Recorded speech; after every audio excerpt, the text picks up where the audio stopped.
Did you know that for this movie, Archer's son Matthew goes missing at 217 along with all the other kids? Matthew 217 in the Bible describes the fulfillment of a massacre of children called the slaughter of the innocents. So I have been hearing people talk about this movie non-stop, saying it's, super good. It's one of the best horror movies of the year. Super original, super creepy. Zach Cregger's knocks it out of the park. All these great things. I remember seeing the trailer for it. I thought it was intriguing. The idea, the concept of it. I did see it. I was debating whether or not I wanted to go see it because it looked really creepy for me. I love horror movies once in a while, but sometimes I gotta draw the line with creepiness. But this movie really did pique my curiosity, so I went with a really good friend of mine. I have a lot of great things to say about this movie. I have a few things that I didn't like, but I'll save those for the end. First thing I liked about this movie was just the originality of it, and then some of the origins and inspirations for this movie. So the originality, it's kind of a breath of fresh air, honestly, because really the only other original movie that came out this year was Sinners, which is also a horror movie, and Sinners did absolutely incredible at the box office. But in terms of original movies this year, there's maybe 2 or 3. There's a lot of fairy tale origins in this. Most of you probably caught the Pied Piper reference. That's the big inspiration, is the Pied Piper who called the children out to himself. But also there's a little bit of Hansel and Gretel going on. Also, Snow White, the original evil queen of Snow White, who, if you've seen Snow White and the Huntsman, Queen Ravenna was the example of what the original evil queen was like. She would bathe in the blood of young girls to make herself younger, and the goal of the witch in this movie was to become younger by using children. She didn't eat children, that's where it kind of differs, but she uses their energy to some degree to become younger. This movie really is something else. I mean, I know people have been overhyping it, and did it live up to the hype? Unfortunately, for me, it did not. It's still very, very good, but I think the hype kind of fell short. But I'll get into that later on. And then another kind of the inspirations that I liked, that I was a little curious about, because it's very Wiccan inspired as well. A lot of witch stuff, a lot of using nature and stuff like that. And my friend Jake and I looked into it. He helped me find out exactly what the branch that the witch uses in this movie.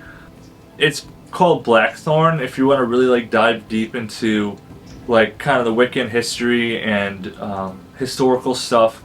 Second thing I liked about this movie is the storytelling. So the way this was done, it's one of my favorite kinds of storytelling that's very rare nowadays. I think it used to be a little more utilized not too long ago, but it's the perspective storytelling model. I don't know if there's any other term for it other than perspective. First we get the overall, or the overarching thing. What happens, everyone's impacted, then we break it down character by character and see how each individual character is affected and what they saw from their point of view and how it all ties into everything that's happening. And that's what really made this movie super, super strong to me, was just this utilizing of the perspective storytelling model, because like I said, it's not, people don't use it a whole lot anymore. The last movie I saw that utilized this was the movie Crash with Sandra Bullock. Great movie, by the way. I'd love to see this storytelling model come back because it makes the story so much more intriguing. You immerse yourself even more.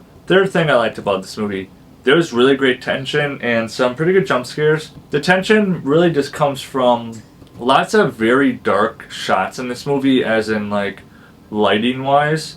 It was a little hard to see at certain points. I would have liked a little more light thrown on some of these scenes, but just using nighttime to add to the scariness and this unforeseen power and evil that's lurking, it really did a great, it just really added so much to this movie. And of course, waking up from a dream, thinking that your kid's back, then you get a nice little jump scare of them, really creepy kid.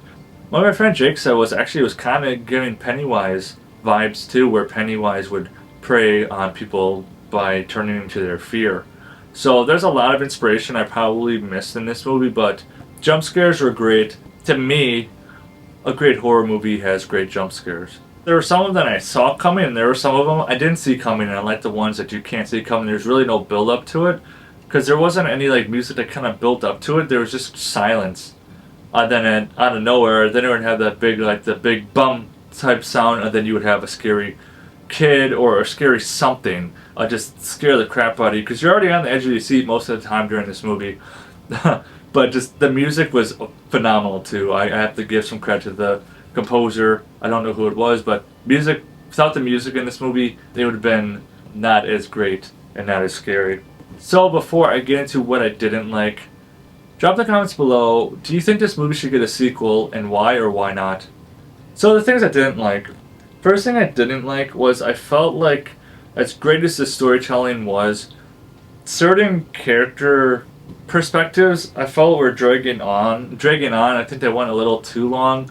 I believe the ones that I think took the longest was the junkie. I was like, man, this is really, really long, and there's not a whole lot going on, and the pacing is a little slow. I kind of wanted to pick back up again. And really the biggest thing that I wanted out of this movie is I wanted more backstory. I wanted a little more explanation as to kind of really where the aunt came from. I mean, she's kind of just shows up out of nowhere. They say, oh, we haven't seen her in 15 years, right? Well, that's all they give us. They don't give her any, I mean, these guys, did they not know that, she was a witch? I mean, it's kind of, I think there's kind of a little bit of some plot holes, something. There just was a lot of open-endedness at the end of the movie that I wanted more. I felt like there could have been more explanation as to, who this witch is. Is she important? I mean, has she been around a super long time? Why is she sick? Why does she need children? Does the number 217 mean anything any more than just the time that, the kids disappeared? I mean, like I said in the beginning, Matthew 2:17, this Bible verse talks about slaughter of innocent kids. I don't know. They didn't really explain if there was any other reasoning to why they specifically chose the numbers 217. They didn't explain it. And I kind of want to know, because they seem to really focus a lot on 217, especially in the trailers.